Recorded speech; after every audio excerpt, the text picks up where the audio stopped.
Next మన ప్రకృతి వనం ఫౌండర్ ఎంసివి ప్రసాద్ గారిని మాట్లాడమని కోరుతాం. నన్ను యాక్చువల్గా 5 నిమిషాలు మాట్లాడమన్నారు.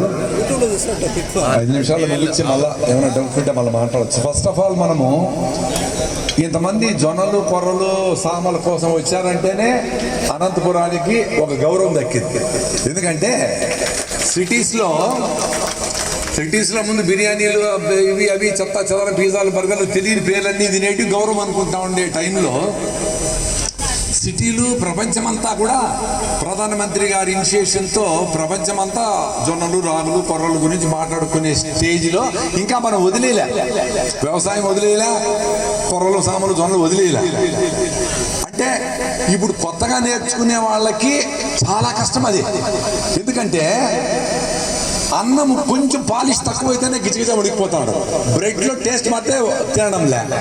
ఇంత చెత్తప్పుడు మనము ఇన్ని రకాల ఆహార ధాన్యాలని మనం చూడండి ఎంత బ్యూటిఫుల్గా ఉంది ఈ ప్లేస్ అంతా. అవి తిని ఒక రోజుకు ఒకసారి తింటే యోగి అని ఎందుకన్నారంటే ఈ ఫుడ్ తింటే యోగి అయ్యేది.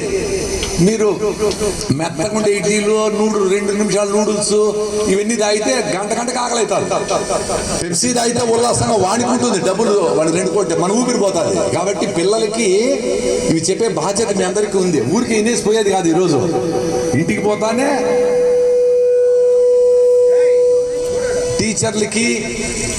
టీచర్లకి పేరెంట్స్కి మన పిల్లల్ని కాపాడుకునే పెద్ద బాధ్యత ఉంది. ఈరోజు ఆ బాధ్యత తీసుకోవాలి. మనము దాన్ని రుచిగా పిల్లలకు చేసి పెట్టేదానికి ఇదొక మీటింగ్ అనుకోండి.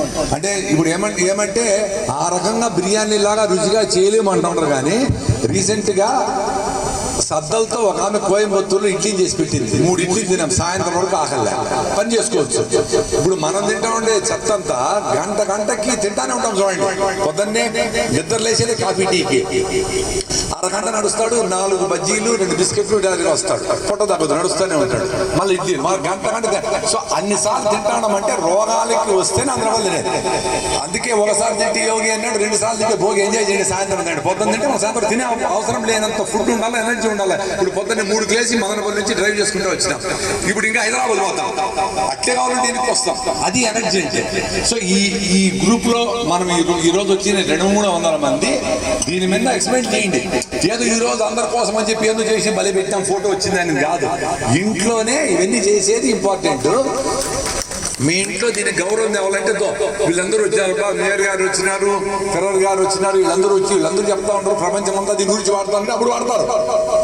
లేకపోతే హార్లిక్స్ బూస్ట్లు అవి తినమంటారు. దాంట్లో కూడా పొడి చేసి కొంచెం బెల్లం కలిపిచ్చేది మనకు, అంతే. దానికి 1000 రూపాయలు కేజీ, మనకు 50 రూపాయలు 100 రూపాయలకే వస్తుంది. దీనికి బేసికలీ ఇప్పుడు ప్రైమరీ ప్రాసెసింగ్ చాలా ఇంపార్టెంట్. అది మిస్ అవుతా ఉంది. అంటే పల్లెల్లో తయారు చేసిన కొరలు నీట్గా రాళ్ళు తీసి అక్కడే పిండి చేసి అక్కడే పొట్టు తీసి పిండిలో రవ్వలు చేయగలిగితే అందరూ మీరు తింటారు. ఈ రకమైన ఆహారానికి అలవాటు అయితే మేము బయట కష్టంగా ఉంటుంది మాకు తినేది. ఈ అలవాట్లతో ఈ లాస్ట్ ఇయర్ అంతా మనకు millet year of millets, international year of millets జరిగింది కదా. కేకులు, పిజ్జాలు అన్నీ చేశారు వీటితో, చాలా టేస్టీగా ఉంది. ఎవరు బిసిబేళాబాద్ చేశారు, పచ్చిబడాని చేసి, ఎంత టేస్ట్ ఉంటే అంత బాగుంది.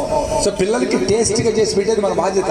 అది మన వల్ల కాదులేమ్మా అని చెప్పేసి ఫోన్లో తెప్పించుకుంటే ఆ అనారోగ్యం పాలవుతారు. పెట్టే డబ్బులన్నీ హాస్పిటల్లో పెడతారు. కొంచెము శ్రమతో ఆరోగ్యంగా ఉండేటప్పుడే ఇంకొంచెం ఆరోగ్యంగా ఉండాలి. చాలా మంది ఏమంటే ఆరోగ్యం పోగొట్టుకొని కొర్రలు తింటా ఉన్నా అంటే షుగరా అంటారు. అంటే షుగర్ వస్తేనే కొర్రలు తినాలా? ముందుగా తిని షుగర్ రాకుండా చేయాలి. బండిని యాక్సిడెంట్ కాకుండా తోలాలి. యాక్సిడెంట్ అయినాక నేను ఏమన్నా చేస్తానంటే ఎట్లా కుదురుతుంది? నడిచేటప్పుడే బాగా పరిగెత్తించాలి బండిని. బాగా పరిగెత్తినప్పుడు ఇంకా బాగా తోలాలి.